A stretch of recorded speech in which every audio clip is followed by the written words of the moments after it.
अस्सलाम वालेकुम वरहमतुल्लाहि वबरकातुहू। मैं उम्मीद करती हूँ कि आप सब खैर आफियत से होंगे। अल्लाह ताला आप सबको अपने हिफ्ज़ व ईमान में रखे और हर तरह की परेशानियों और बीमारियों से बचाए, आमीन सुम आमीन।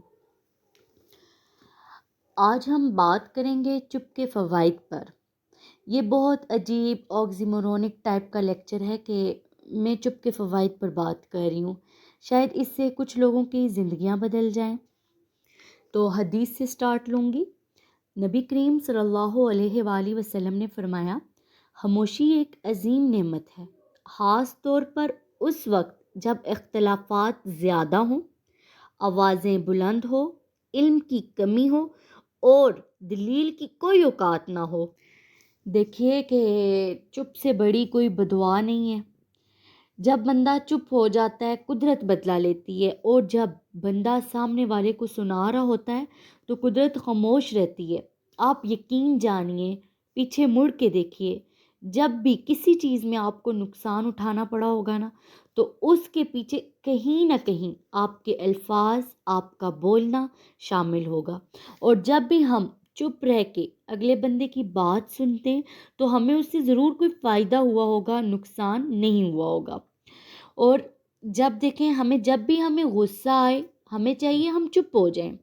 किसी पे तनकीद करने का आए तो हमें चाहिए कि हम चुप हो जाएं। किसी को गालियां देने का दिल करे आपका, तो आपको चाहिए कि आप चुप हो जाएं। यहाँ तक कि किसी को बदुआ देने का भी अगर आपका दिल करे ना, तो आपको क्या चाहिए कि आप चुप हो जाएं। आप गूगल पर सर्च कीजिएगा, बेनिफिट्स ऑफ साइलेंस एक किताब है। इस दुनिया में हर शख्स बोल रहा है, चुप वाले जो हैं वो क्या हैं, फ़ायदे में हैं, लेकिन जो बोल रहे होते हैं वो क्या हैं, अपने ही नुकसान में हैं। जब इंसान बोलता है ना, वो ख़ुद को सुन नहीं पाता। और कुदरत, देखें, कुदरत बोलती है, हमें समझाती है, हमें सिखाती है, मगर हम लोग बोलने में इतने ज़्यादा मसरूफ़ होते हैं कि हम सुन ही नहीं पाते खुद को। तो हमें अल्लाह की बनाई हुई चीज़ों पर ना गौर व फ़िक्र करना चाहिए।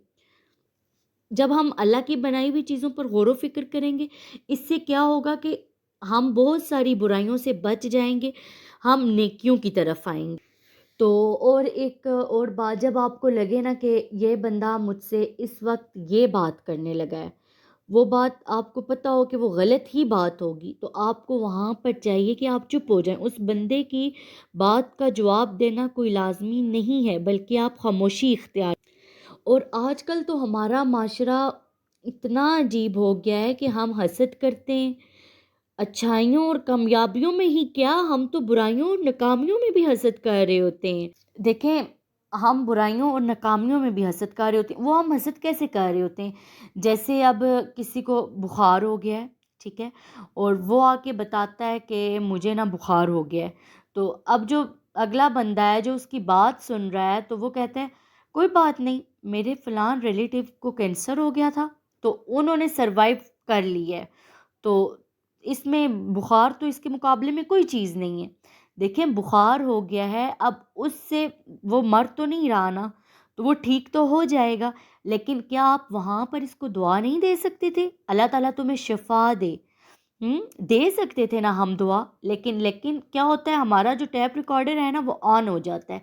इसी तरह अब देखें, जैसे मैं बोलती हूँ कि मुझे ना कोरोना हो गया था, तो अब अगला बंदा है तो वो कहेगा हाँ मेरे फलां रिश्तेदार को हुआ, मेरे बहन को हुआ, भाई को हुआ। तो वो क्या होता है कि वो शुरू हो जाता है, वो अपनी कहानी जो है ना, वो सुनाए बगैर वो कभी चुप नहीं रहेगा। तो क्या आप वहाँ पर भी ना दुआ दे सकते थे ना? अगर आप दुआ देते आपको नेकियां मिलती, लेकिन आपने अपनी कहानी शुरू की, आपने अपनी नेकियां ज़ाया की। देखें, चुप रह के तनकीद सुने, ठीक है, चुप रह के दीन सीखें, इल्म सीखें, चुप रह के सामने वाले की कोशिश जो होती है ना, तो उसको समझें, आप सामने वाली की बात को समझें, आप चुप रह के सामने वाले को समझने की कोशिश किया करें हमेशा। जैसे नॉन वर्बल ऑफ कम्युनिकेशन के ऊपर एक किताब लिखी जा चुकी है कि जब बंदा आपसे बात कर रहा होता है, तो वहाँ पर अगर आप गौर से उसको देखें, जब वो बात कर रहा होता है, लेकिन आप क्या करते हैं वहाँ पर, سیکنڈ کے بعد اس کی بات کا آپ جواب دیتے ہیں، سیکنڈ کے بعد آپ ڈس ایگری ایگری کرنا شروع ہو جاتے ہیں۔ آپ پہلے چپ ہو کر اس کی بات تو سن لیں۔ جب آپ چپ رہ کر اس کی بات سنیں گے تو آپ دیکھیں گے کہ اس کی زبان سے کیا بات نکل رہی ہے، اس کی جو باڈی لینگویج ہے وہ کیا کہہ رہی ہے، اس کے آس پاس کی جو قدرت ہے وہ کیا کہہ رہی ہے، یہاں تک کہ اس کی آنکھوں میں دیکھیں کہ اس کی آنکھیں کیا کہہ رہی ہیں۔ سائل کی شکل سے پتہ لگ جاتا ہے کہ وہ سائل ہے۔ محتاج آدمی کو بولنے کی زحمت نہیں پڑتی۔ اسی طرح دیکھیں، اکثر لوگ اپنی گفتگو سے غیبت، بہتان، تہمت نکال دیں تو باقی صرف خاموشی رہ جاتی ہے، اور خاموشی کیا ہے؟ بہترین عبادت ہے۔ برے سلوک کا بہترین جواب اچھا سلوک، اور جہالت کا بہترین جواب خاموشی ہے۔ دیکھیں، جو درجہ خاموشی کی وجہ سے انسانوں کو ملتا ہے نا، وہ 60 برس کی نفل عبادت سے بہتر ہے۔ لیکن ہم لوگوں کو بولنے کا اتنا شوق ہے کہ ہم بولتے ہوئے بولتے ہی چلے جاتے ہیں۔ ہمیں اپنی اس عادت کو ختم کرنا ہوگا۔ میں امید کرتی ہوں کہ آپ کو میرا آج کا لیکچر پسند آیا ہوگا، اور اللہ تعالیٰ مجھے اور آپ کو اس پر عمل کرنے کی توفیق دے کہ ہم فالتو بحث نہ کریں کسی سے، بلکہ خاموش رہیں، کسی پر ہم تنقید نہ کریں۔ تو ملتے ہیں اگلی ویڈیو میں، تب تک آپ سب اپنا خیال رکھیے گا۔ اللہ حافظ۔